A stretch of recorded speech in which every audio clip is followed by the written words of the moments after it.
बिस्मिल्लाहिर्रहमानिर्रहीम। दोस्तों, आज ट्रांसलेशन पे बात कर लेते हैं थोड़ी सी। ट्रांसलेशन के हवाले से याद रखिए कि दो चीज़ों का बड़ा ख्याल रखना है आपने।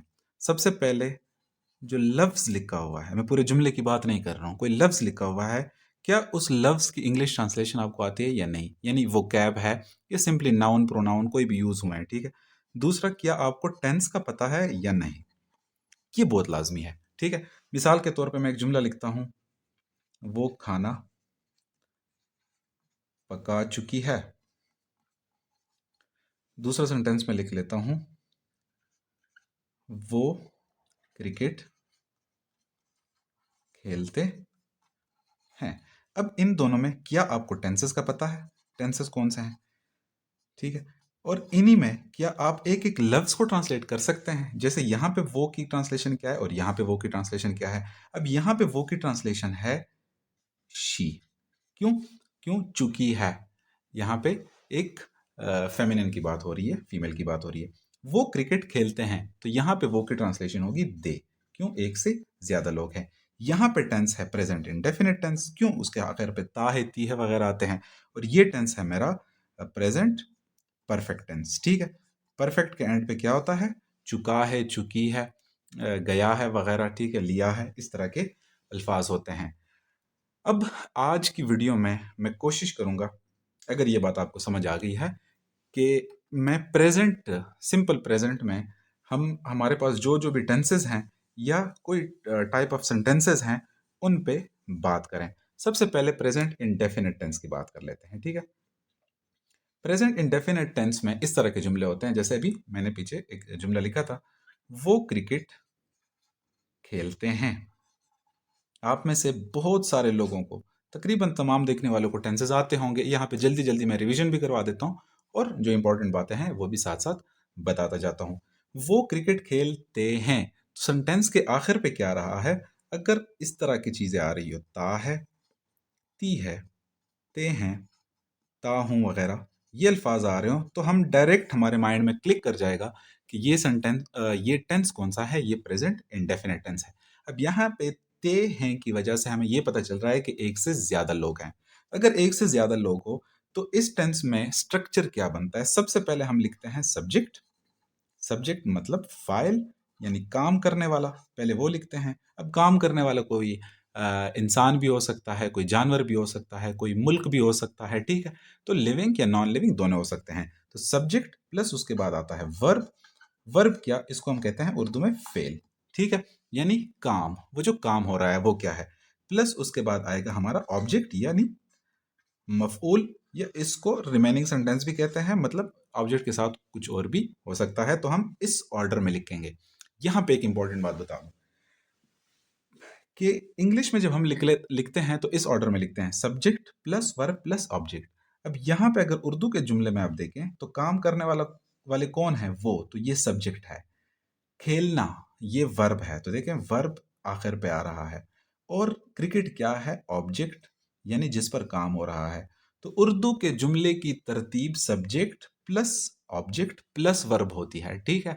तो वो जो आप लोगों का एक पार्ट है कि जिसमें आपने जुमलों की सही तरतीब करनी है, तो उसमें कोशिश करना है कि सबसे पहले जुमले में अपने काम करने वाले को ढूंढना है कि इसमें काम कौन कौन कर रहा है, ठीक है। सब्जेक्ट ढूंढना है, फिर उसके बाद ऑब्जेक्ट, काम किस पर हो रहा है, और उसके बाद आपने वर्ब ढूंढना है, फिर उसको अरेंज कर लेना है।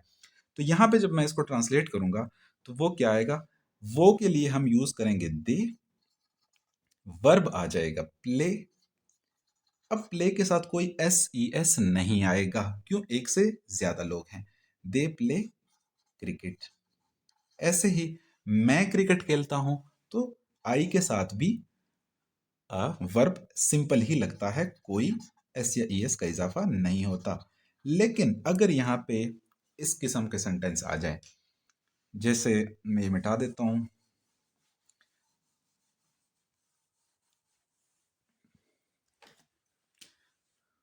वो या अली, ठीक है, या इस तरह का पाकिस्तान, मतलब एक नाम है कोई भी, ठीक है, सिंगुलर कोई पर्सन है, ये सिंगुलर थिंग है या कुछ है।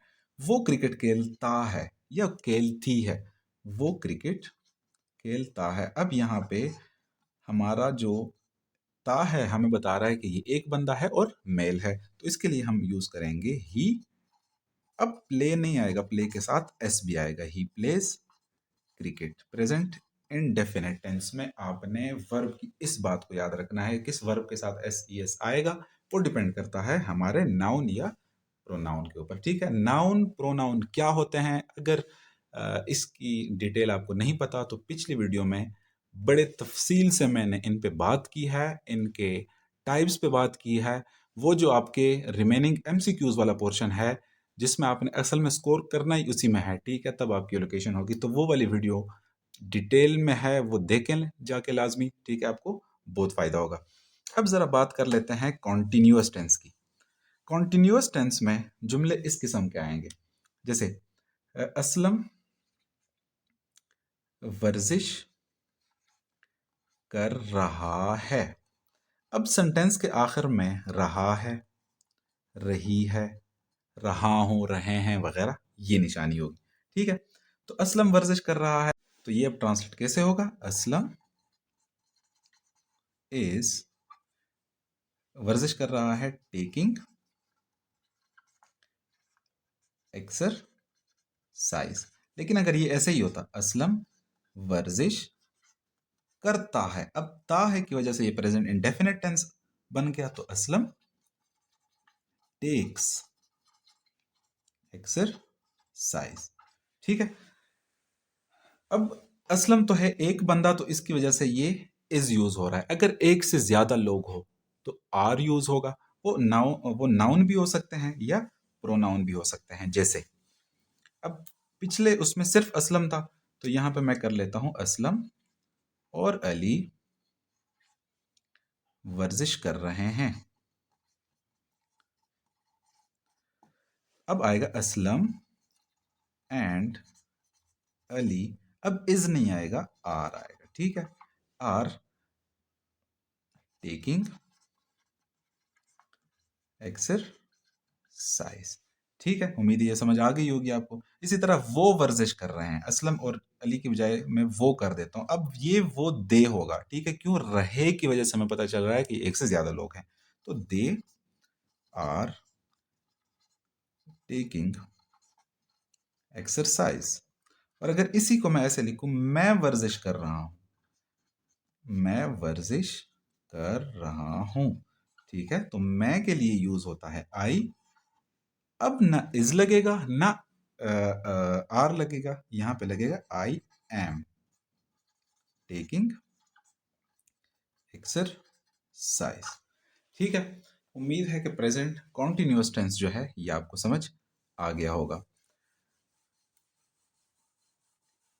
अब हम बात कर लेते हैं प्रेजेंट परफेक्ट टेंस की। ठीक है, परफेक्ट के एंड पे चुका है, चुकी है, इस तरह के चुका हूं, चुके हैं वगैरह ये यूज होते हैं, ये निशानी होती है इनकी। ठीक है, मैं जुमला लिख लेता हूं इसके लिए। जुमला लिख लेते हैं, आमना खाना पका चुकी है। ठीक है, तो इसमें सबसे पहले हमारा सब्जेक्ट लगता है, सब्जेक्ट प्लस हैज या हैव का इस्तेमाल होता है। हैज एक बंदे के लिए या एक चीज के लिए, और हैव एक से ज्यादा, बस इसमें आई के लिए भी हैव यूज होता है। प्लस उसके बाद वर्ब, और वर्ब की कौन सी फॉर्म, थर्ड फॉर्म, प्लस उसके बाद ऑब्जेक्ट या रिमेनिंग सेंटेंस। तो आमना सब्जेक्ट सबसे पहले आ गया, आमना।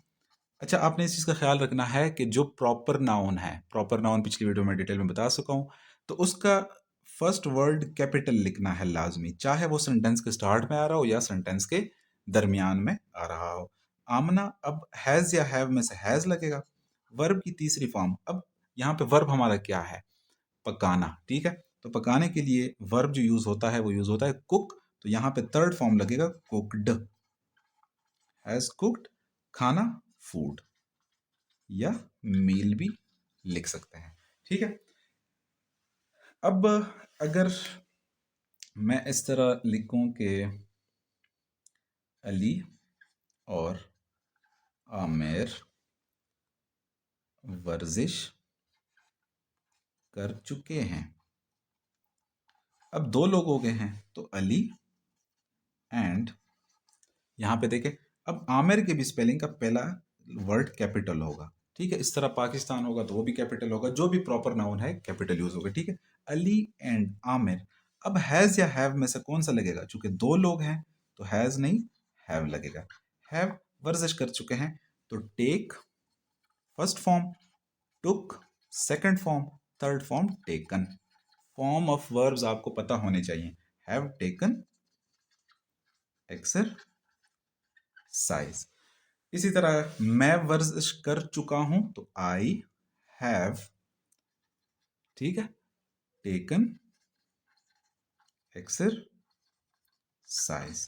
बस इनका ख्याल रखना है कि हैज हैव कब इस्तेमाल होंगे, वर्ब की थर्ड फॉर्म कब इस्तेमाल होगी। ये आप एक चार्ट बनाएं अपने लिए। मैं दो दो ही जुमले करवा रहा हूँ, ज़्यादा डिटेल में वीडियो नहीं बना रहा, ठीक है। आप चार्ट बनाएं, चार्ट में अपने लिए देखें कि प्रेजेंट इंडेफिनिट टेंस में ये चीज़ें यूज़ होती हैं, कॉन्टिन्यूस में ये, परफेक्ट में ये, और इसके बाद जो नेक्स्ट है वो है परफेक्ट कॉन्टिन्यूस। अब परफेक्ट कॉन्टिन्यूस बेसिकली सबसे इंपॉर्टेंट टेंस है इस हवाले से कि सबसे ज़्यादा गलती यहाँ पे होती है। क्यों? क्योंकि एक तो वर्ब की थर्ड फॉर्म बीन का इस्तेमाल होता है, हैज हैव का इस्तेमाल होता है, और सबसे मुश्किल इस्तेमाल जो लोगों को लगता है वो सिंस और फॉर के इस्तेमाल में होता है कि हम सिंस कब इस्तेमाल करेंगे और फॉर कब इस्तेमाल करेंगे। तो सिंस और फॉर के लिए दो बातें याद रखें, ठीक है। यहाँ पे मैंने लिख दिया फॉर, यहाँ पे लिख दिया सिंस। फॉर यूज होता है हमारा पीरियड ऑफ टाइम के लिए। पीरियड ऑफ टाइम का क्या मतलब? यानी 2 months, 5 days, 6 hours, ठीक है। कोई कोई हिस पास्ट में कोई खास पॉइंट का जिक्र नहीं होता, ठीक है, एक ड्यूरेशन का जिक्र होता है। तो बस आपने जैसे 2 दिन, 10 महीने, ठीक है, इसी तरह 5 साल। अब इनके लिए इस्तेमाल होगा फॉर। सिंस कब इस्तेमाल होगा? जब पॉइंट ऑफ टाइम होगा। पॉइंट ऑफ टाइम का क्या मतलब? जैसे 1975। अब 1975 हिस्ट्री में एक पॉइंट है। अब ये एक ड्यूरेशन की बात नहीं हो रही, एक खास पॉइंट की बात हो रही है, ठीक है। इसी तरह इवनिंग, तो इवनिंग दिन के जितने भी औकात हैं उनमें एक पॉइंट है, ठीक है। इसी तरह 9 o'clock। अब 9 o'clock घड़ी में ड्यूरेशन नहीं है बल्कि एक पॉइंट है, ठीक है। अगर ये घड़ी में बनाऊं तो 9 यहाँ पे एक पॉइंट है, ठीक है। 3 hours का क्या मतलब है? 3 hours देखें, अगर ये 1 घंटा है यहाँ से यहाँ, ये 2 घंटे, ये 3 घंटे, तो ये देखें ये ड्यूरेशन है। तो 3 hours के लिए यूज होगा और 9 o'clock के लिए यूज होगा जो कि एक पॉइंट है, उसके लिए यूज होगा सिंस। उम्मीद है कि फॉर और सिंस की आपको समझ आ गई होगी। अब चलते हैं सेंटेंसेस की तरफ। मिसाल के तौर पे सेंटेंस है वो, बल्कि यहां पे असलम से शुरू कर लेते हैं। असलम 2 दिन से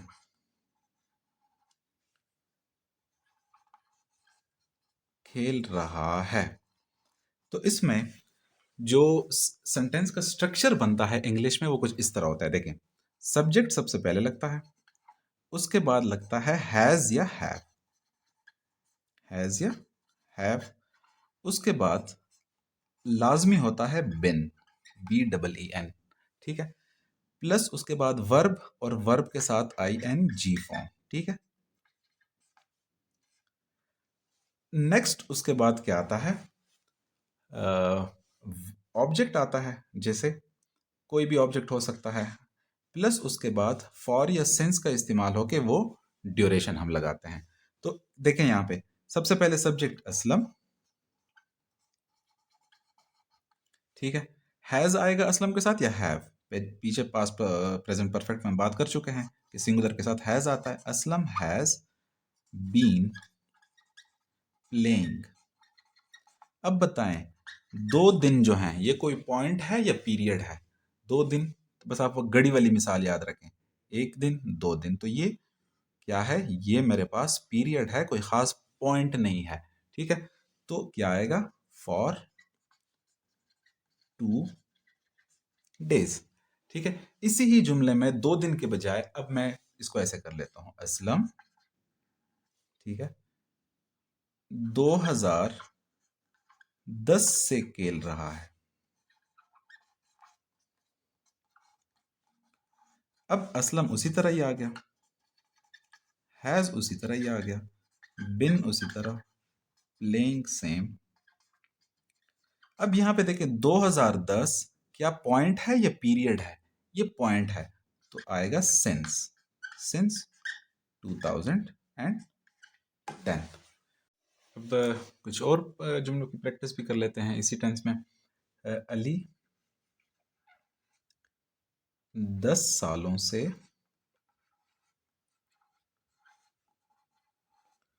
फुटबॉल खेल रहा है।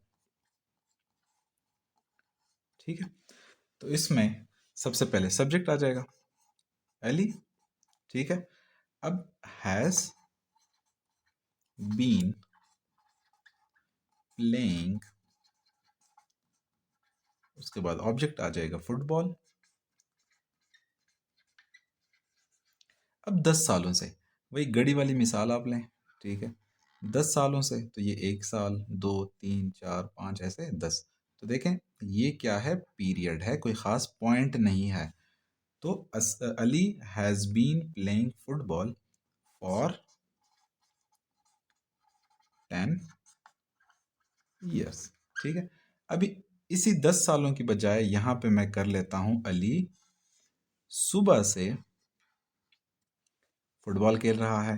तो Ali has been playing football. ठीक है, यहाँ तक तो हो गया। अब सुबह से अगर दिन के पूरे दिन को मैं इस घड़ी पे ड्रा करूं तो सुबह क्या है, एक पॉइंट है या नहीं है। ठीक है, तो पॉइंट के लिए आएगा हमारे पास सिंस। ठीक है, सिंस सुबह से मॉर्निंग। ऐसे ही अगर यहाँ पे अली के बजाय मैं इसको कर देता हूं तुम या मैं। ठीक है, तो इन दोनों के लिए भी तो अब हैज नहीं आएगा, यू हैव होता है, और ऐसे ही आई हैव होता है। बाकी सेंटेंस का स्ट्रक्चर सेम होता है। उम्मीद है कि समझ आ गई होगी आपको। अब जो मलकियत के लिए जुमले यूज होते हैं, जैसे मेरे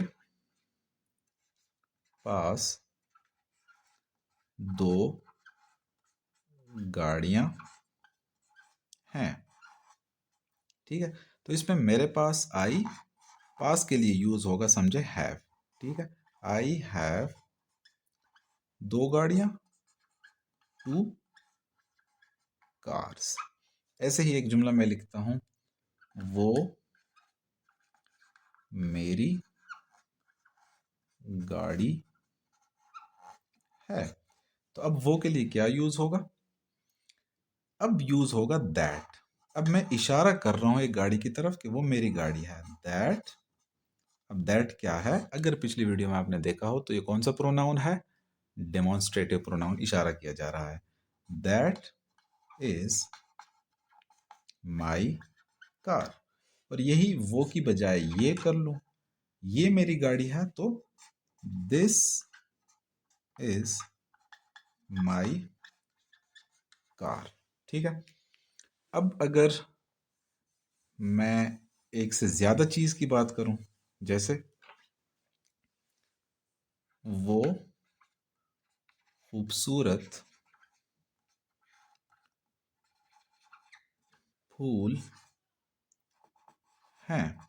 ठीक है, अब ये एक से ज्यादा पूल की बात हो रही है। ठीक है, जो कि ये हैं की वजह से हमें पता चल रहा है कि वो खूबसूरत पूल हैं। अगर है होता, सिंपली इस तरह का है होता, तो फिर एक पूल की बात हो रही होती, लेकिन हैं की वजह से ये एक से ज्यादा पूलों की बात हो रही है।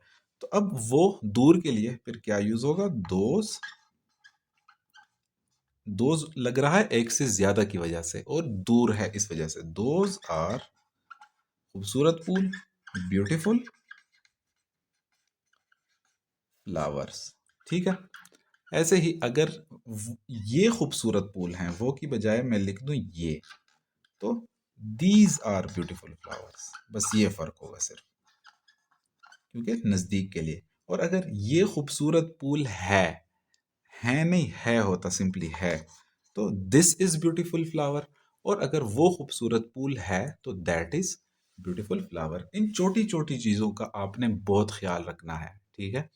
ट्रांसलेशन आप कर लेंगे आराम से, बस ये छोटी छोटी गलतियों की वजह से आपके नंबर कटेंगे, तो इनसे बचना है। उम्मीद है कि इनकी समझ आपको आ गई होगी। अगले वीडियो में मैं पास्ट जो टेंस है हमारा, और उससे अगली वीडियो में जो फ्यूचर टेंस है उसमें सेंटेंसेस को कैसे ट्रांसलेट किया जाता है। इसमें सीखना आपने ये है कि देखें, सिर्फ आप ये नहीं सीखें कि उर्दू से इंग्लिश कैसे और इंग्लिश से उर्दू कैसे। ठीक है। यहाँ पे मैं उर्दू के भी जुमले लिख रहा हूँ, साथ में इंग्लिश के भी लिख रहा हूँ, तो आपने इसी तरीके से। अब दोज आर ब्यूटीफुल फ्लावर्स, ये इंग्लिश में लिखा हुआ है, तो उर्दू में कैसे करेंगे? दोज। दोज से आपने ये समझना है कि दूर की बात हो रही है, तो वो लिखेंगे। आर हैं खूबसूरत फूल, तो वो खूबसूरत फूल हैं। अब इंग्लिश का जब हम जुमला लिखते हैं, कोई एक्शन सेंटेंस लिखते हैं, तो जैसे अली, ठीक है, अली प्लेज क्रिकेट। ये मैं बता रहा हूँ जो जुमलों की सही तरतीब आपने करनी है उसके हवाले से। तो अली क्या है? हमारा सब्जेक्ट है। प्ले क्या है? वर्ब है। क्रिकेट क्या है? ऑब्जेक्ट है। तो सेंटेंस स्ट्रक्चर क्या होता है? Subject plus verb plus object. इसी का ही मैं अगर तर्जुमा करूं, तो अली क्रिकेट खेलता है। अब इसमें देखें, अली सब्जेक्ट पहले नंबर पे आता है, प्लस क्रिकेट, तो ऑब्जेक्ट हो गया। क्रिकेट ऑब्जेक्ट है, उस पर काम हो रहा है। खेलना, तो खेलता है या खेलना ये वर्ब है। तो यहाँ पे स्ट्रक्चर बनता है subject plus object plus verb. तो अगर आपको एक सेंटेंस गिवन है जिसमें ऑर्डर को चेंज किया हुआ है, तो आप कोशिश करें पहले अपना सब्जेक्ट ढूंढें। सब्जेक्ट से मुराद आप अपना फाइल ढूंढें जो काम करने वाला है, उसके बाद अपना ऑब्जेक्ट ढूंढें। और सेंटेंस के आखिर पे हमेशा आएगा ता है, ती है, चुका है, चुकी है, रहा है, रही है। ठीक है। इस तरह के सिंपल खेलता है इस तरह भी हो सकता है, या ऐसे भी हो सकता है कि यहाँ पे रहा है लिखा हुआ है, जैसे याद देखिए रहा है और इससे पहले कोई वर्ब लगा है, जैसे नहा रहा है, तो आपने वर्ब, ठीक है, और रहा है, रही है, चुका है, चुकी है, इनको ऑर्डर में अरेंज करना है। फिर उसके बाद subject plus object plus verb. तो इनशाला वो भी आप आराम से कर लेंगे। ठीक है। तो अगली वीडियो का इंतजार करें। अगर वीडियो आपको पसंद आई है तो काइंडली चैनल को सब्सक्राइब करें, बेल आइकन पे क्लिक करें ताकि आने वाली वीडियो की नोटिफिकेशन आपको मिल सके। अपना ख्याल रखिए। अल्लाह हाफिज़।